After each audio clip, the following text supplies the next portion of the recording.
کیا آپ جانتے ہیں کہ پاکستان میں ہر سال 90,000 خواتین بریسٹ کینسر کا شکار ہو جاتی ہیں اور ہر سال 40,000 خواتین اس مرض کا شکار ہو کر موت کے گھاٹ اتر جاتی ہیں۔ چھاتی کا سرطان یا بریسٹ کینسر پاکستان میں خطرناک شرح سے پھیل رہا ہے۔ گزشتہ کچھ سال سے اس کے حوالے سے بھرپور کیمپینز چلانے کے باوجود کیا وجہ ہے کہ ملک کی بڑی آبادی اس حوالے سے اب تک شعور سے محروم ہے اور ہر سال بریسٹ کینسر کے کیسز میں اضافہ ہی ہوتا جا رہا ہے؟ WHO کا کہنا ہے کہ پاکستان میں ہر 9 میں سے ایک خاتون اپنی عمر کے کسی نہ کسی حصے میں بریسٹ کینسر کا شکار ہو سکتی ہیں۔ ماہرین کا خیال ہے کہ بریسٹ کینسر میں اضافے کی بڑی وجہ طبی سے زیادہ سماجی ہے۔ خواتین کا اس حوالے سے شرم محسوس کرنا اور بات نہ کر پانا اس مرض کو خطرناک حد تک لے جاتا ہے۔ پہلی بات تو یہ کہ انہیں پتہ ہی نہیں ہے، lack of knowledge, lack of information, ان کو اپنی صحت کے بارے میں، اپنے ہیلتھ ایشوز کے بارے میں خواتین کو پتہ ہی نہیں ہے، اور بریسٹ کینسر کے بارے میں بھی ان کو لا علم ہے۔ انہیں کچھ نہیں پتا کہ یہ کتنی ریپڈلی پھیلنے والی بیماری ہے، اور اگر یہ جلدی ڈیٹیکٹ ہو جائے تو اس کا مکمل علاج ہو جاتا ہے۔ خواتین جو ہے وہ اپنی ڈائگنوسس سے بہت زیادہ ڈرتی ہیں، یعنی کہ ان کو وہ یہ کہتی ہیں کہ اگر ہم نے اس میں سوئی لگوا لی، نیڈل پرک ہو گیا، نیڈل لگوا لی ٹیسٹنگ کے لیے، تو یہ جو ہے بیماری پھیل جائے گی اور پھر ہم نہیں بچ سکیں گے۔ یا اگر ہم ڈاکٹر کے پاس نہیں جاتے اس لیے کہ ہمیں پتہ ہے کہ وہ اس میں چھوٹا سا کٹ لگا دیں گے، کٹ لگانے سے یہ بیماری پھر دوبارہ پھیل جائے گی اور اس کا کوئی علاج نہیں ہو سکے گا، اور ہم الٹرا ساؤنڈ نہ کروائیں، کوئی ایکس رے نہ کروائیں، اور اگر ہمیں ڈاکٹر نے کہہ دیا کہ اس کی سرجری اس کا علاج ہے، آپریشن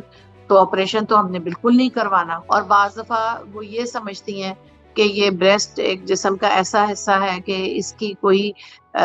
بیماری یا تکلیف ہے، اسے چھپانا چاہیے، گھر میں اپنے بچوں سے، اپنے شوہر سے بھی چھپائیں گی، اور پھر بعض دفعہ اگر پتہ لگ بھی جائے تو انہیں یہ بھی ڈر خوف ہوتا ہے کہ ہم ہاسپٹل جائیں گے، وہاں اگر ہمیں خواتین یا لیڈیز نہ ملی، لیڈی ڈاکٹرز نہ ملی، تو پھر ہم کیسے کسی مرد کو دکھائیں گے۔ بریسٹ کینسر کی وجوہات کیا ہیں اور اس کی ابتدائی علامات کیا ہو سکتی ہیں، اس بارے میں ہم ماہرین سے جانیں گے۔ ہر کینسر کے لیے رسک فیکٹرز ہوتے ہیں، اسی طرح بریسٹ کینسر کے بھی بہت سے رسک فیکٹرز ہیں۔ ڈائٹ میں کیا ہے کہ بہت زیادہ فیٹ کی کنزمپشن کرنا ایک رسک فیکٹر ہے، اوبیسٹی جو ہے، موٹاپا بریسٹ کینسر کا رسک فیکٹر ہے، اور انہیلدی ڈائٹ کھانا وہ بھی ایک رسک فیکٹر ہے۔ تو ہم کیا دیکھتے ہیں کہ ہمارے پاس کس طرح کی خوراک ہے، اس میں فرٹیلائزرز کا، کیمیکلز کا استعمال ہے، پھلوں پہ یہ پیسٹی سائڈ اسپریز ہوئے ہوتے ہیں، یہ بھی جو ہے ان میں کارسینوجینز ہو سکتے ہیں۔ کچھ ایسی خوراک ہوتی ہے کہ اس کے اندر کارسینوجینز موجود ہوتے ہیں، تو وہ کینسر کا باعث بن سکتی ہے۔ ایج لمٹ کوئی نہیں ہے بریسٹ کینسر کی، ویسے 17 سال سے کم اور 90 سال سے زیادہ خواتین میں یہ نہیں ہوتا، لیکن اب تو یہ کہتے ہیں کہ کسی بھی ایج میں ہو سکتا ہے۔ ایک سب سے بڑا رسک فیکٹر ہے فیملی ہسٹری، یعنی کہ وہ خواتین جن کی فیملی میں بریسٹ کینسر ہے، یعنی کہ ان کی مدر کو ہے، خالہ کو ہے، پھوپھی کو ہے، بلڈ ریلیٹیوز میں اگر ان کو بریسٹ کینسر ہے تو وہ ساری خواتین ایٹ رسک ہیں،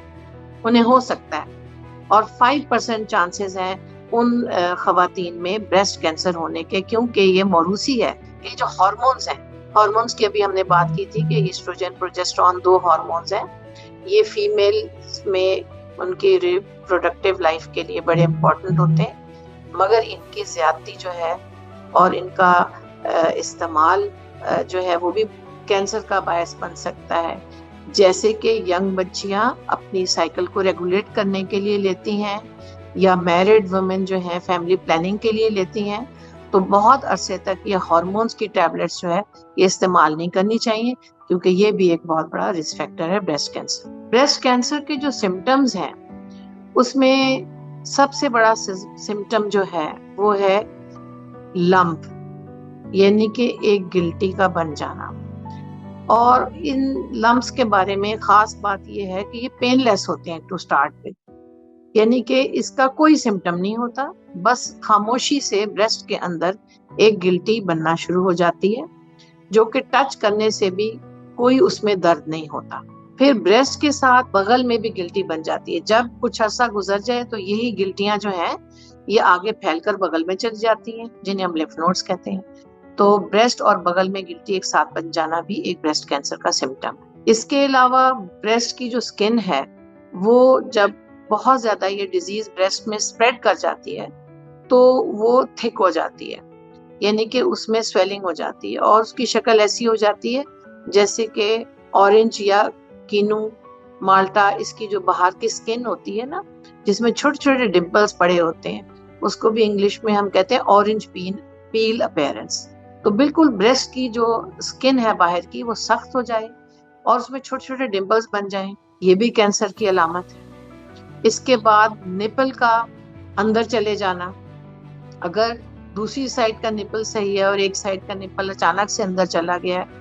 تو اس کا یہ مطلب ہے کہ اندر کوئی بریسٹ کینسر والی گلٹی ہو سکتی ہے۔ بریسٹ میں سے بعض دفعہ نپل ڈسچارج بھی بریسٹ کینسر کا ایک سمٹم ہے۔ بریسٹ کے نپل کے اوپر خارش کے ساتھ کوئی ایک زخم بن جائے اور وہ کافی عرصے تک جو وہ زخم ہے وہ کسی بھی علاج سے نہ ٹھیک ہو۔ ڈاکٹرز کا کہنا ہے کہ صحت مند زندگی گزارنے کے لیے بیلنس ڈائٹ اور ایکٹیو زندگی گزارنا بہت ضروری ہے، اور یہ دونوں عادتیں کئی اقسام کے کینسر سے بچا سکتی ہیں۔ لیکن بریسٹ کینسر سے بچنے کے لیے خاص طور پر کیا احتیاط کرنی ضروری ہے، یہ جاننا بھی اہم ہے۔ جتنا جلدی یہ بیماری ڈیٹیکٹ ہوگی، اس کا ڈائگنوسس ہوگا، جتنی ارلی اتنا ہی کمپلیٹ اس چیز کا کیور ہوگا۔ ایوری فیمیل شوڈ نو کہ انہوں نے اپنی بریسٹ کو کیسے ایگزامن کرنا ہے۔ ونس ان اے منتھ انہیں اپنی بریسٹ کو ایگزامن کرنا چاہیے، بریسٹ کے ساتھ بغل کو بھی دیکھیں، کوئی نئی چینج محسوس ہو، کوئی گلٹی یا سویلنگ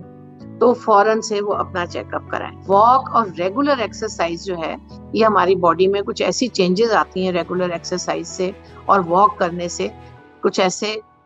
چیزیں بنتی ہیں باڈی کے اندر بلڈ میں کہ وہ ہمیں کینسر سے پریونٹ کرتی ہیں۔ چھاتی میں آنے والی کسی بھی تبدیلی کو معمولی سمجھ کر نظر انداز مت کریں۔ یاد رکھیں، اگر شروع میں ہی اس مرض کی تشخیص کر لی جائے تو اس کا علاج ممکن ہے۔